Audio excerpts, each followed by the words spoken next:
qaacidooyinka hadda aan soo barnay Pythagorean identity-ga iyo quotient identity aan hadda soo aragnay waxaan ka bixinaynaa one example-ka qaybta horena waxaan ku soo sheegay Pythagorean identity waxa laga soo saartay sin theta iyo cos theta ayaa laga soo saartay iyo identity kale oo ayagana lagu sheegay way jiraan oo waxaan ku dhahay hadii lagu siiyo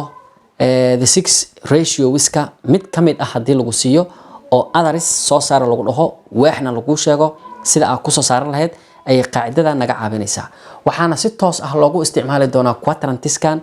oo the four quadrantiska aan hadda sheegnay form 4ka analytic trigonometry marka aan ka hadlayno ayaa isticmaalkooda ugu badan lagu arki doonaa hadda qaybtan waa qayb yar oo basic ah oo form 3 iyo form 4kana way ku soo noqon doonaan hadda su'aasheena marka waxay tahay if sin theta ay la eg tahay 3/5 ay la eg tahay waa sin theta ayaa lagu sheegay haddana waaxda ay taalo ay tahay 0 degree ilaa iyo 90 degree 0 degree ilaa 90 degree waa la soo sheegay waa waaxda koowaad maxaa yeelay waxyaha waxaan ku soo sheegnay 0 ilaa 90 waa quadrant 1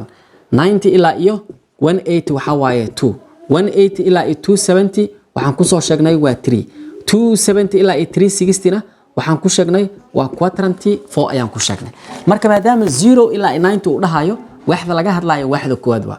waaxda koowaadna marka laga hadlayo all ratio-iska iyo reciprocal macnaha 3 basic and their reciprocalska waa sin-ka cos-ka iyo tan-ka iyo rogaaladooda dhamaantood waxay ku wada yihiin balas ay ku wada yihiin marka hadii balas ay tahayna balaska inaad soo qorto inaad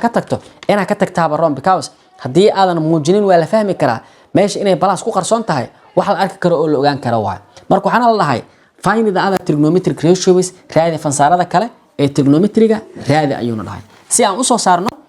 the 6 ku lixdooda waxay ahaayeen sin cos tan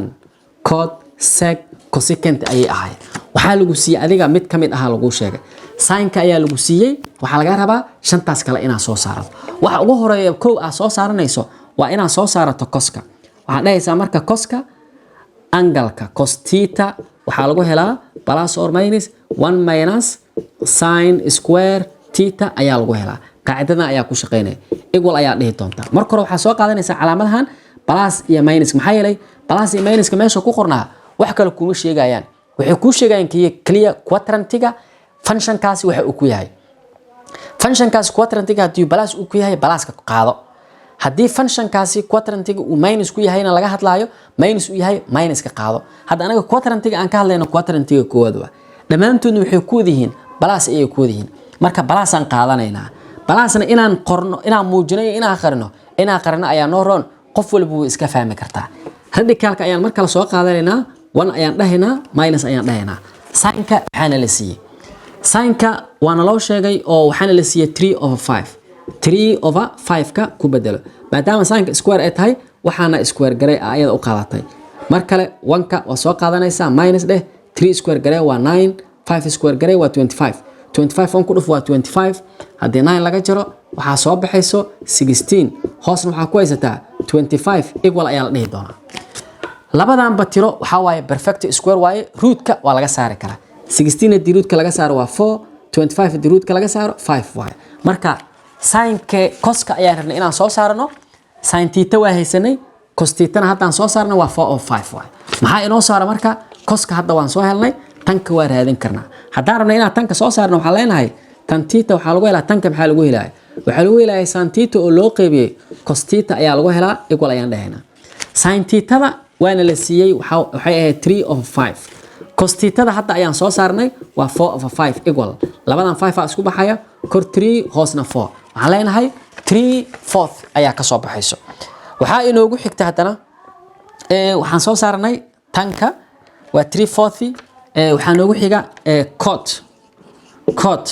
cot hadii loo baahdo cot maxaa lagu helaa cotku waxaa lagu heli karaa 1/10 ama cos of a sin labadaba waa qaadan kartaa waxaan qaadanaynaa marka hadaan soo qaadano cos theta over sin theta hadaan soo qaadano equal ayaan dhahaynaa coska maxaa haysanay oo hadda inoo soo baxday 4/5 sin-kana maxaa haysanay 3/5 equal labadan way isku baxayaan 4/10 ayaa soo baxayso maxay la sawir ku sheego waxa ku shaqeyn kartaa sidoo kale oo aad dhihi kartaa waxaad raadinayso oo cod ah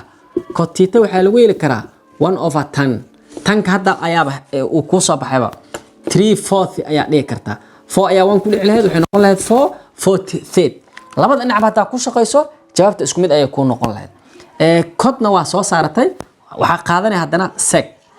maxaa lagu helaa sec maadaama cos uu ka farcamay waxa qaadanaysa ama ku shaqeynaysa 1/cos theta ku shaqeey equal 1 ka soo qaado coska waa haysataa waxaad ku soo baxday 4/5 ayaa ku soo baxday maadaama 4/5 ay ku soo baxday 5 kana 1 kan ku dhacaya waxay noqonaysaa 5/4 ay noqon sec 2 waxay la eg tahay 5/4 waxa ku sii xiga cosecant hadaa rabto inaad soo saarato cosecant theta cosecant-ga yuu ka farcma la dhahay cosecant-ga wuxuu ka farcmay sin waxa ku shaqeynaysaa 1/sin theta ku shaqeey 1 ka soo qaado sin theta maxaad haysataa waxaad haysataa 3/5 5 kana 1 kan ku dhacaya waa 5 theta ayaa ku soo baxayso